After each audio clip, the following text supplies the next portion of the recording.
it's not just about soothing the moment. It's about that's where we need to go next to find ourselves and become our truest self. So it's almost like the wound holds the answer. That's where we need to go to get what we don't even realize we're looking for. I mean, that work had not only healed me, but brought me to my truest self. It gave me a purpose in life. I'm fully alive. And I wouldn't have been able to be this person if it weren't for that wound and then the healing from that wound.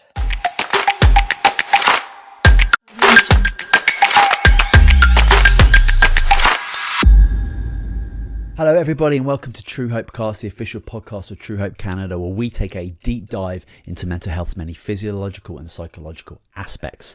This is the show for you if you're looking for motivation, inspiration, knowledge and solutions, and that's what we are all about here at True Hope Canada. And True Hope Canada is a mind and body based supplement company dedicated first and foremost to promoting brain and body health through non-invasive nutritional means. For more information about us, you can visit truehopecanada.com. Today on the podcast, I welcome Maggie Parr. Now, Maggie's 4-decade journey to healing from self-harm has led her to write a book called A Creator's Guide to Stopping Self-Harm, a profound approach to overcoming self-injury through creativity and self-discovery.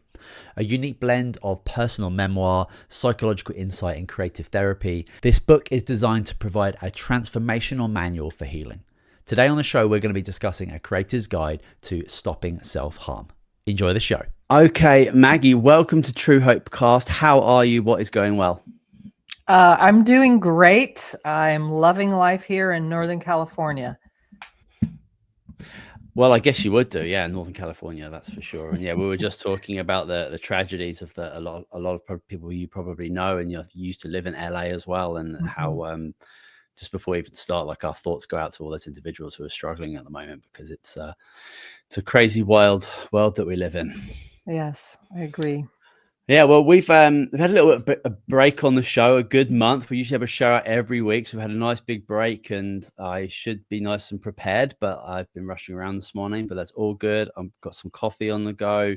Maggie's our first guest of the new year, which I'm very, very excited about. And we're going to be discussing A Creator's Guide to Stopping Self-Harm.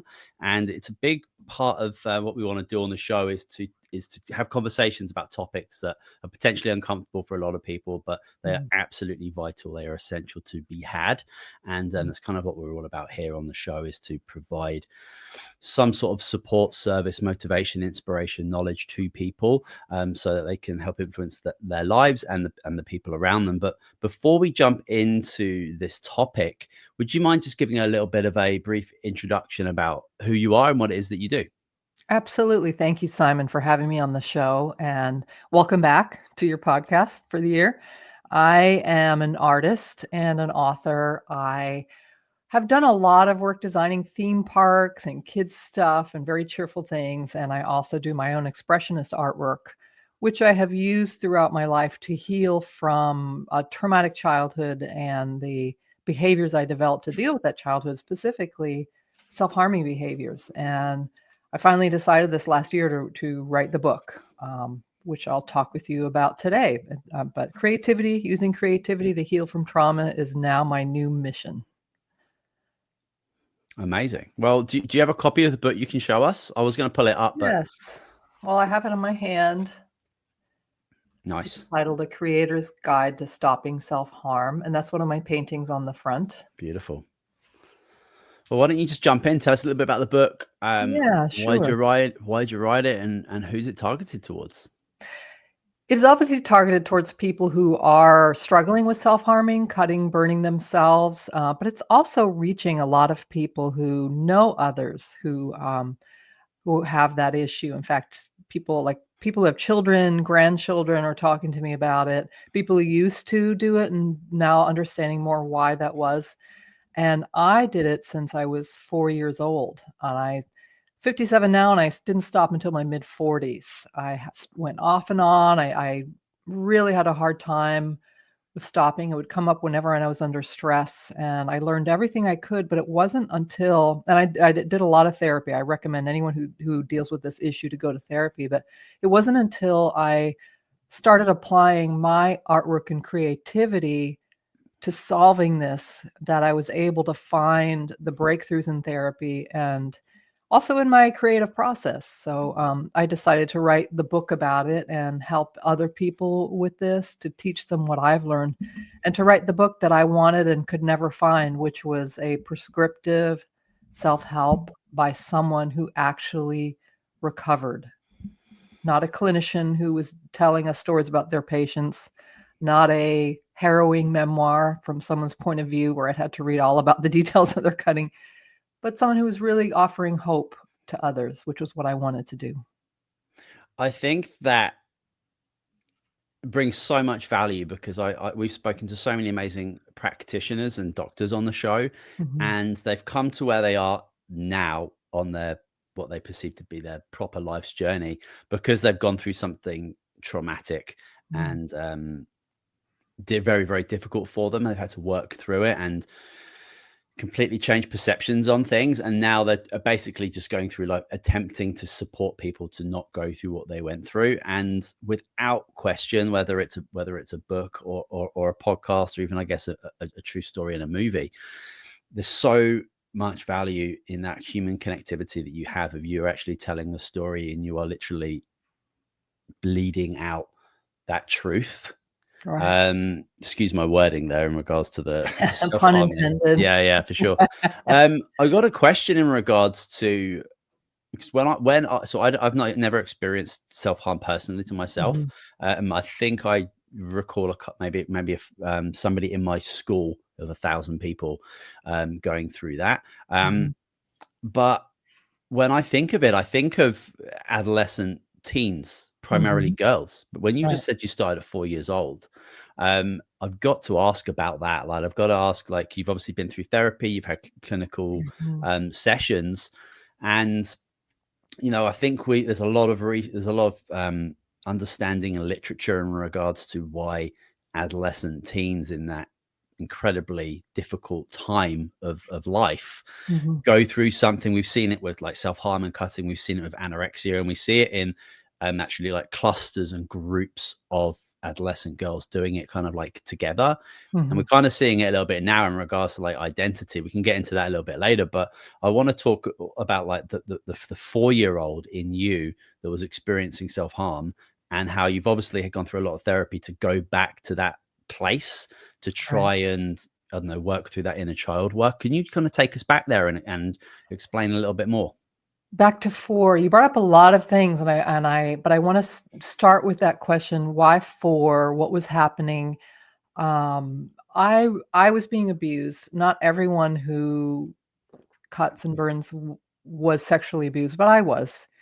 And that's probably why I started so early. And it was a way to try to get someone to see what was going on. I scraped myself with a safety pin, and I showed my mom and wanted to get help. But she was, she was not able to. She was with an abusive man and didn't feel empowered to do whatever she needed to do to save me. And so it became my voice on the skin, a way to say something's happening. Paradoxically, though, it was also soothing, so I hid it so that it could be my own thing. So, although it was a way to try to get attention, it was also a very private, secret thing that was soothing to me. It intensified when I was 12, and I started getting more serious about it, switched to razor blades, got into therapy at 14, and that started the cycle of going back and forth, of trying to understand, trying to stop. When I went to therapy at 14, this was 1981, and people didn't know much about it. PTSD had only just been entered into the DSM thanks to veterans and the clinicians who were working with them. So not much was out there. And I got some success midlife, but then it came back in my 40s, and then there was really nothing out there for people in their 40s. Again, this stereotype of the female teenager being the main person who cuts himself is still persists. And what I found when I relapsed again in my 40s is that this was now the beginning of the online communities, and people were talking about grandmothers ashamed of still doing it. Men were talking about it. And now, when I was researching this book and writing it last year, I have found that just in what has been self-reported, like National Mental Health statistics. 17% of teenagers have self-harmed, but 5 to 6% of adults and almost 2% of kids younger than teenagers. And I applied those statistics to current populations just in the US, which is where I live, and came up with roughly 14 million people. And I was shocked at how many that was. 35% of them self-reported are men, and most people believe it's more than that. So probably about half men. So we really don't understand the depth and breadth of this issue among the populations. And it's happening in other countries as well. So if there are 14 million in the US, I imagine there are more in other countries. So I realize there is a need to talk about this more. When you talk about soothing, can Mhm. you explain that a little bit more? Like, do Yeah. we have an understanding of like what's the biochemical nature of why that might be a why that's there? I'm not sure exactly of the biochemical nature. I just know that it's a commonality among anyone who's self-reported why they self-harm, is that it is, and it's pretty much accepted with clinicians as well, that it is soothing for some reason for me. And I don't want to get graphic or triggering for people, but for me, that feeling of cutting in the aftermath, for some reason, released chemicals, adrenaline, something that calmed me. It was like it was like Ritalin. And I felt helped me feel like I was in control of the overwhelming feelings, and I had a voice and a way to vent them. Um, and then the aftercare was always really important, which I found is very common. Nurturing the wound, band-aids, letting it heal. So it was like a strange sort of reenactment of abuse and then nurturing and healing it. Interesting. Yeah.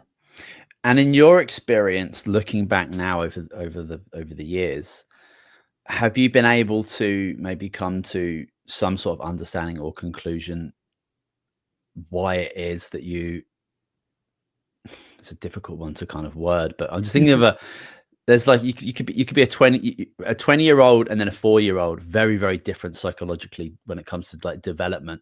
And I would understand the practice of a 4-year-old doing something like that as a self-protective mechanism that's not really in the Mhm. conscious control of that small child. And obviously, I think when you use the word, when you using the word like abused at 4 years old, and then leading down a road of self-harm, Mhm. it makes me connect it to teenagers who may not be physically abused when they're going through puberty and going through school and going through high school and going through Mhm. the fashion and all that like difficult things, like going from a 12-year-old to a 14-year-old. It's challenging for everybody, but Right. it's without question like you're being abused kind of like socially or psychologically or even Right. That's a physically trauma. in many cases. Mhm. So it just goes to show like what's the body doing, what's this response, what's this reaction happening where people are physically hurting themselves, opening themselves up. It's a very interesting phenomenon. I've never looked into the into Mhm. the research on it, and as you say, like maybe a lot of it is still incredibly misunderstood. Yes. What's kind of the current treatment plan? I mean, you when you first went to, I think you were Mhm. 14 or 12 when you said you first went to therapy. Mhm. What's the treatment plan then in like in the early mid 80s to now? Well, there was no treatment. I remember we had very little money, so I went to a sliding scale local clinic, and my psychologist at 14, well, she was a counselor. She wasn't a psychologist. She told me later that she had to consult with her superior because they'd never heard of it. This was in 1981. It's obviously not the first time it had happened. It's just that nobody knew what to do about it. The field of psychology was still dealing with the impact that childhood trauma affects us as adults. So there was no treatment other than talking and listening. As time went on, I was in psychoanalysis for um, off and on from my 20s to 40s, and I with one person who I resonated with, and it got me only so far, and it wasn't until the field of psychology deepened and changed and added new modalities as a result of a lot of the societal and scientific discoveries, so that trauma therapy became an accepted branch of humanistic psychology. So when I went back to therapy, when I started cutting it in my 40s, I found a new therapist who was trained in trauma therapy and specifically somatic experiencing. And that really helped me, grounding it in my body, because what had happened as a result of the trauma, and yes, I agree that trauma can be childhood, sexual, physical, but also bullying as teenagers, not fitting in, subtle things like not not being validated, not being recognized. It's different for everyone, but the trauma therapy, grounding it in my body, helped me get past the specifics of what the trauma might have been or the memories and into healing where it lived, which was in this nonverbal place.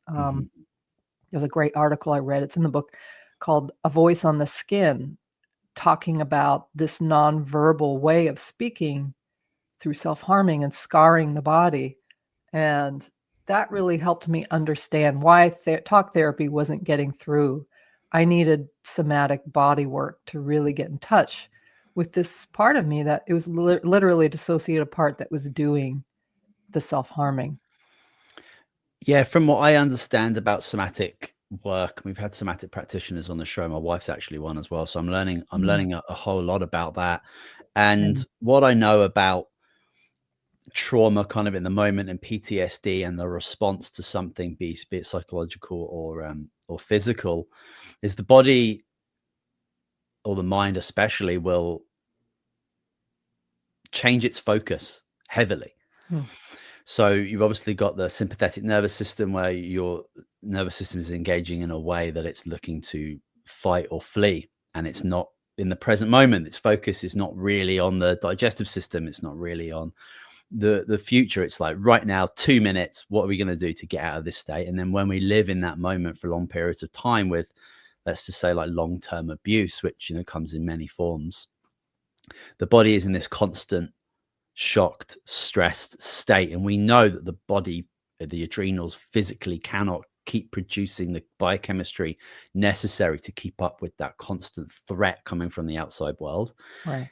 And I feel like a lot of people will then be living very much outside of their body. Their focus is so much on that outside world, on their job, their school, their teacher, their bully, the latest fashion, all that. I don't know why I'm so focused on fashion today. That's very strange. But must have been traumatizing for you somewhere. Clearly, I had a school uniform at school from 6 to 18, so that wasn't really a problem for that me. explains it. Yeah, it's just about how cool you wore your tie. But you've got so much focus on this outside world, and it comes to a point where we're no longer able to refocus the energy back into us. So the idea of like doing yoga or meditation or being with your own thoughts and feelings and behaviors is a very challenging thing to do. And we've got, not only do we have these external traumas coming in, but we have all these distractions as well. We've got fast food, colorful signs, we've got phones, we've got social media, we've got all this like absolute nonsense. And all of our energy, which on a daily basis is limited, it's not infinite. So much of it is going on these things that are outside of us, and then we're just so unbelievably depleted that when we do want to bring some focus back on ourselves, first of all, we're not doing it because we're so distracted, and second of all, we just don't have the capacity to actually do it. So we've just got this lack of connection to the physical body. So going back to the somatics, it makes absolutely so much sense that a lot more recovery, healing would come when you're able to work with a practitioner that can work with you to actually bring that focus back to you, back to your body, back to those parts of your body that were being self-harmed, and actually having, I don't know, conversations with that, or being able to like feel what the movement is. And I feel like that's such a powerful thing to do, and we don't get taught that really in schools in regards to like, not at all. I know we see some amazing things in like Japan, for example, where meditation and yoga is part of the school day. And for me, meditation or prayer is this re-energizing state where I'm able to actually continue to fill my cup. And if I feel depleted, I feel stressed, Right. take some breaths. And you can take 5 to 10 minutes to do this, and you can change so much within you very, very quickly. But Mhm. we're not taught that. We're taught to struggle and strive and keep going, and don't Right. show anyone don't show anyone your scars, be them physical or emotional. And it's such a struggle for people, because we all want support, we all want love and cuddles and community, but we don't live in a world right now that is letting people find that and be comforted and be Mhm. vulnerable in their recovery. Well, that's what you mentioned, the spiritual prayer and meditation aspect, and that is a big part of it because, yes, I advocate therapy and somatic experiencing and all of that, but therapy, a good therapist will work with you for 50 minutes, and that leaves over 10,000 minutes left in a week where we have to be by ourselves with our head and our feelings. And so that soothing we're searching for, we have to learn how to give that to ourselves. And with a brain that is, I would say, damaged, but also that has not learned how to self-soothe, that can be really difficult. Mm-hmm. And we need some sort of other help. For me, I'm in recovery program, so I've been encouraged to find a higher power of my own understanding. So that's always been a focus. But in doing this recovery work with the self-harming and using my creativity, I realize I can direct my creativity toward not only finding a new voice and things to express in other ways, but reaching a higher power that's creatively my own, specifically one that the part of me that would cut myself could believe in, rely on, have faith in, and ultimately talk to and get soothing from. So that was a big part of the creative process, was making a spiritual connection for the cutter. Mm-hmm. Yeah, the spiritual element is so huge for so many different things, be that for something like self-cutting or depression, Mhm. anxiety, all of these things that Yes. lead people down very dark roads. And I just want to kind of finish up on a point I was making in regards to having that energy, that cup, that life force that we have, being depleted because of all of these things going on around us. And here at True Hope, yeah, we've seen so many individuals who come to us, to reach out to us, usually because they've spent years, decades in some cases, working with doctors on specific psychotropic medications, and they end up just Mhm. not working for them. They're not getting better. They're not healing. And they come to us as kind of like their last hope and their true hope. And Hmm. those people, Interesting. once they are able to begin to replenish their physical body with nutrition, Mhm. in a very unique bioavailable form, that regardless of your digestive absorption integrity, you're able to upload and absorb this nutrition into your body and into your brain. It gives people that little bit of increase in that cup, that little bit of a boost, where they're able to actually start Hmm. thinking about themselves a little bit more. They're Right. able to actually bring some focus internally to be able to do the other things that are hugely important for one's mental health, be that to get outside, to speak to a friend, to move their body, to Yes. choose a different meal option, for example. And yeah, it's just so four-rounded, because I talk about basically that point in almost every episode with all these amazing guests who talk about all these different things. But it's like this foundational piece that if we're not providing our brain and our body with like the foundational things that it needs, and not necessarily just like amazing nutrition, but like community, Mm. movement, these things, like we don't think about them as like foundational pieces, but Right. these are like macronutrients. You know, you've got fats, Mhm. carbs, and proteins, but you've got like community and love and spirituality, and all of these things play an absolutely huge part of what it is to be a human being. And if we're not paying just a little bit of focus on these things, then you can go from somebody who's like is sad and upset to somebody who's like clinically depressed very, very quickly. And a lot of that has got to do with the fact that their body is no longer getting the right minerals, antioxidants, vitamins it needs to actually produce the chemicals to make you feel good and to make you sleep better and to give you energy to exercise. Right. So there's a lot of foundational pieces that come into this, I'm sure. And I'd love to get your Mhm. opinions on that in regards to those foundational elements that are kind of vital for people um, to avoid self harm or come out the other end of it like you Mhm. have. Well, I agree. I love that idea of macronutrients being not just the foods and nutrients, but the community and spirituality and all the things we do. And I also agree. One of the elements that I have worked with my whole life is my diet and exercise routines in order to maximize my health and my chances at having a good day because I had to give up sugar along the way. I don't drink or use drugs. I try to get 8.5 hours of sleep. I try to move at least 20 minutes a day. Those foundational things I discovered were just so crucial. I take them almost for granted now. Those are so crucial in managing my depression. I resisted antidepressants until my mid 40s and this relapse and cutting, and finally allowed my doctor to put me on half dose.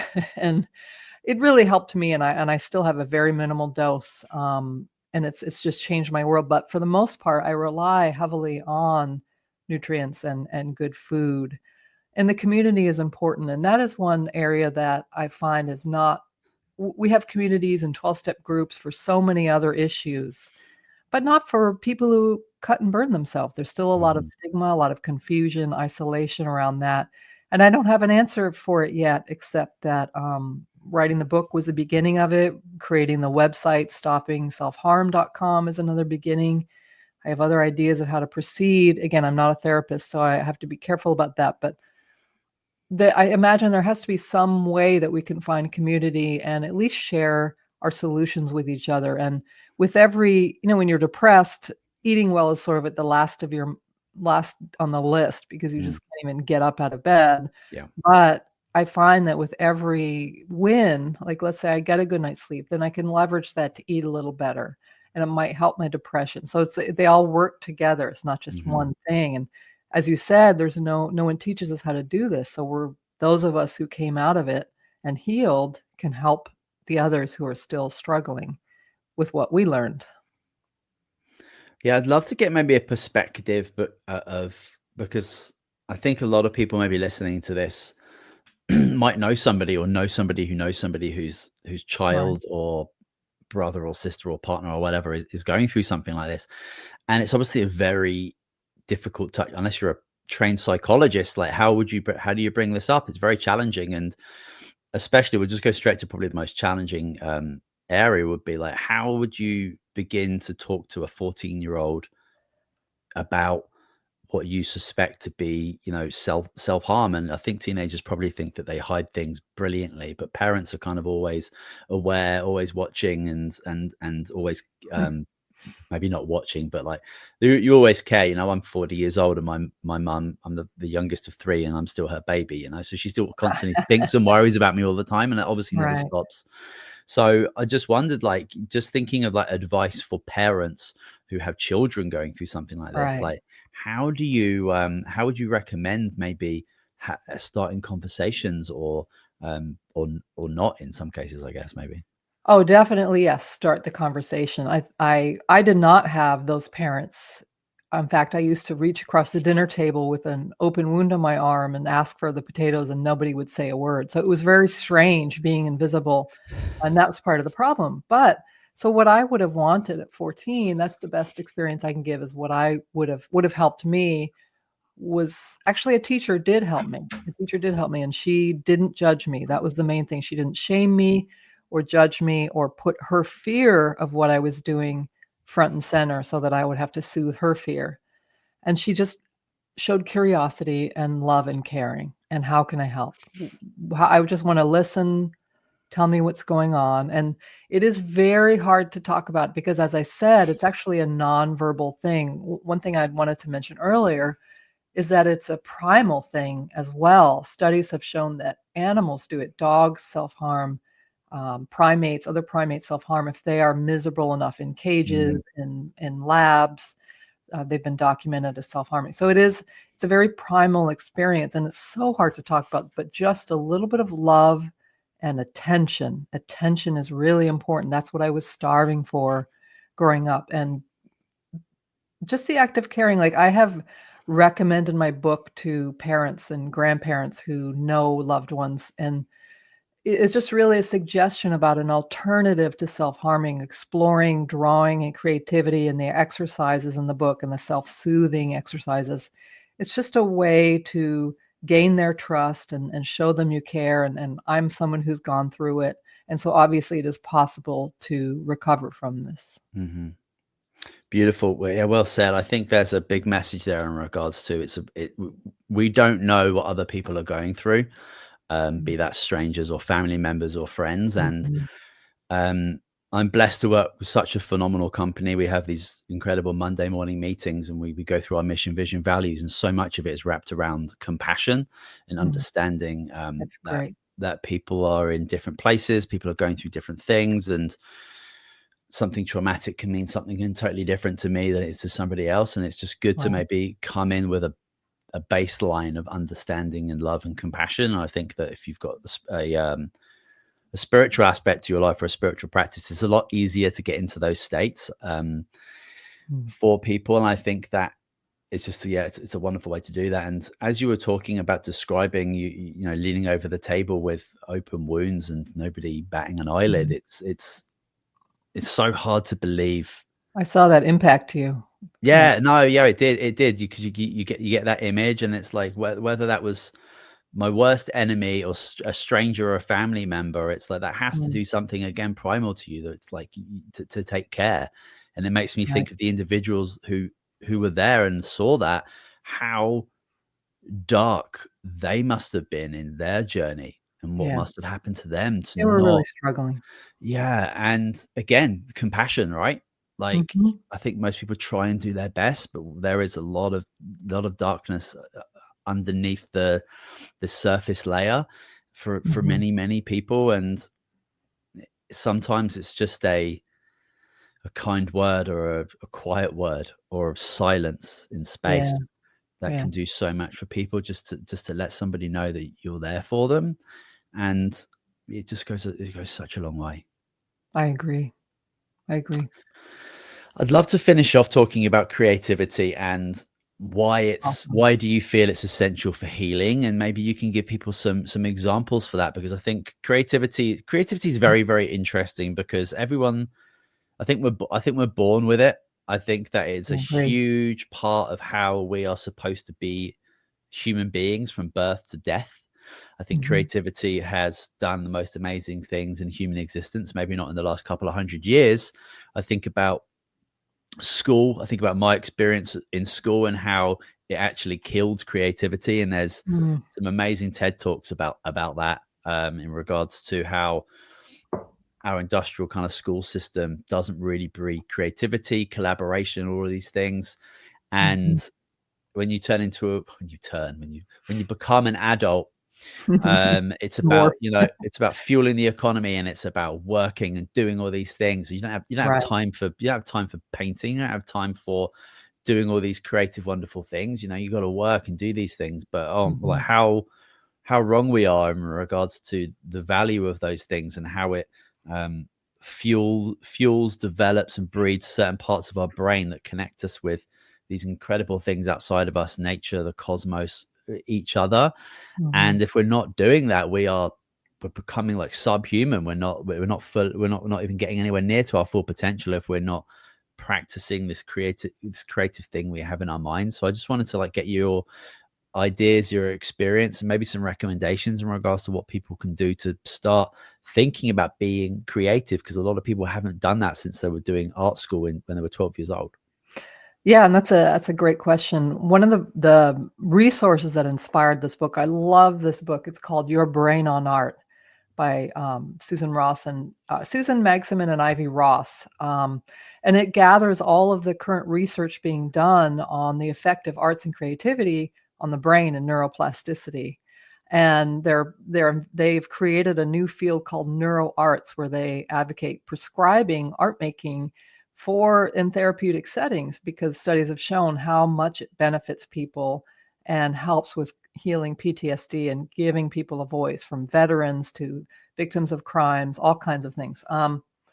And for me, and you don't have to be an artist to do all this. You're right. It's our human birthright, and I make that clear in the book. It's really about connecting to the little kid who is our true, authentic voice and has no problem creating. It's the adult that judges or silences it. But getting back in touch with that creative voice is very healing. And I discovered along the way that when I literally cut into the gesso on my paintings and then painted red paint into that, it would not distract me, but it would give me another outlet, so I wouldn't have to do that to my skin. And then in putting those cuts into the paintings, I was creating something else, a narrative that would surprise me with what came out. And so in doing that, I started realizing there are other things I can do that make me feel that I can express in some way. An example to help possibly viewers is when I was in therapy once, we were getting in touch with the somatic experiencing. We were getting in touch with this part of me that was cutting, that I didn't have a voice other than the self-harm. And it took over me in this flood of energy, chemical reactions. And so my therapist gave me a piece of paper and a pen so that I could do something. And I just started scribbling. It was like an automatic drawing type thing. And what came out was something that I didn't recognize. I'm a trained artist, and this was someone else drew this thing, is what it felt like. But what it was this part of me that cut, which traced back to my little tomboy who was being abused, saying help over and over in this drawing, and then scribbling out the words because I wasn't allowed to say that. And I learned so much from that, and it gave me my first outlet, and I was able to assign that cutter a new job, which was creating this stuff inside me. And I started doing these types of expressive paintings that I'm doing behind me. And I recommend that in the book, a form of automatic drawing that I call rage art, because we got to get that stuff out. And when we create, as opposed to just, say, going to a rage room and banging old televisions and stuff, we're actually giving it a new voice, a way to speak more coherently in a visual language, which is the language of kids before it's trained out of us. So there are many more exercises in the book, but I have to say that's one of my favorites because it came to me spontaneously. And other people who have done it are always surprised about what they can create, whether they're artists or not. Something comes out, something authentic. Well, I think that when you start engaging that creative brain in a practice like that, you can gain access to things that you couldn't possibly do in any other way. Absolutely. And what I would like to just share with everyone, the audience, is like what we do know about like traumatic events that happen when you're 2 years old, 5 years old, whatever. The body creates a mechanism, a pathway to help as best it can to get through that for somebody. And that can last with them forever. I like to think of it as like a new security program that is very quickly uploaded. And it's kind of always there unless you go back to it and you reprogram. Like you literally have to go in there and do that. I think that's a good way for people to kind of understand how something that happened to you when you were four or whatever can significantly impact parts of your life. Not every single part of your life as an adult, but it can come up in stressful situations because you're engaging that, let's call it your security pathway, right, in your nervous system. And there are these programs there that were put in place to get you through moments. And unless you do the work, and we know so much now about neuroplasticity and how we can change our mind and we can fire and rewire neural pathways to create all sorts of incredible things for us, there's so much that we can do with this work. And there are so many incredible books, podcasts, practitioners out there offering these services. And in my opinion, when it comes to therapy, somatic work and working with your physical body, you won't find anything that works, I don't want to say quicker, but like that you'll feel more engaged with. I know a lot of people who've gone to Yeah. therapy and it's taken years for them to really like have that kind of like aha moment. Mhm. And they're just I feel people are just in their heads too much and I not agree. engaging this incredible physical body, which is just littered with nerve cells that remembers.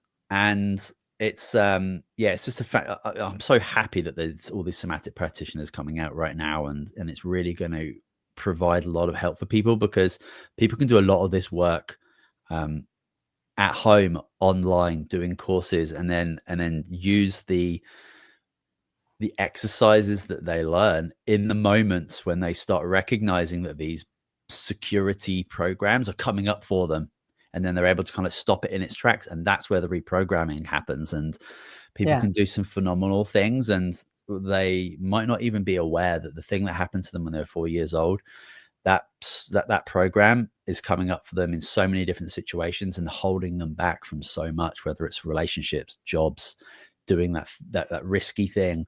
Right. Yeah, it's super interesting, and we're in a what we've just started talking about how we're at the start of the show, how we're in a wild world, but Mhm. the possibility, I think the majority of fabulous things come from when things are most chaotic and I agree. dangerous, or whatever. It's a place of opportunity, and we've got the internet, and we've got all these incredible things at our fingertips, and Mm. a lot of these things are free and very cheap these Right. days. So yeah.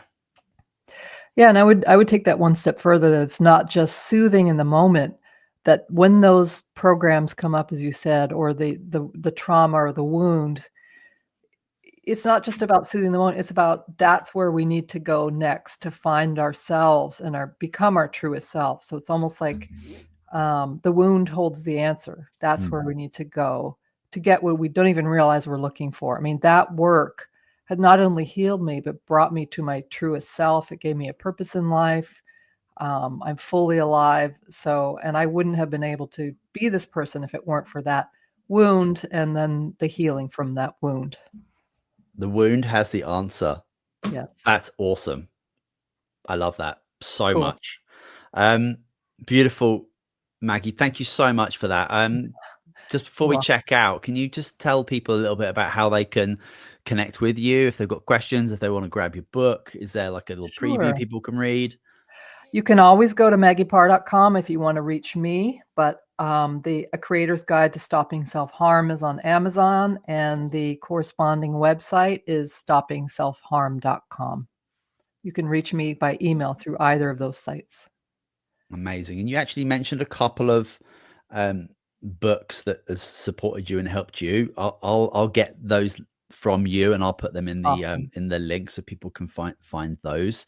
Great. Are there any maybe podcasters out there, or other resources that you think would be valuable for people if they wanted to like learn more? Like, I just think about who's the most Mhm. predominant psychiatrist or doctor or therapist that's talking about this openly and providing a lot of information. I work with my therapist and haven't explored other podcasts, but I do, the main book, The Body Keeps the Score, Mm, and family systems therapy is great. As I said, Your Brain on Art, I've referred to books, so I can send you those links and amazing. you can put them on the site. Perfect, Maggie. Yeah, that's wonderful. Well, thank you so much for coming on the show today. Thank Such you an for inviting me. interesting topic, and you've opened up beautifully to us. And I think that's very valuable for a lot of people, probably valuable for yourself as well during your brain Of course, process. of course. Mhm. So thanks so much for coming on the show. I appreciate it. Thank you. Beautiful. Well, that is it for this episode of True Hope Cast, the official podcast of True Hope Canada. I will leave links in the show notes for you to connect with Maggie and check out any of those other amazing books and resources that we've mentioned. We'll be back with you next week. Leave us a review on iTunes if you wish, and a star review on Spotify. Other than that, we'll see you next week.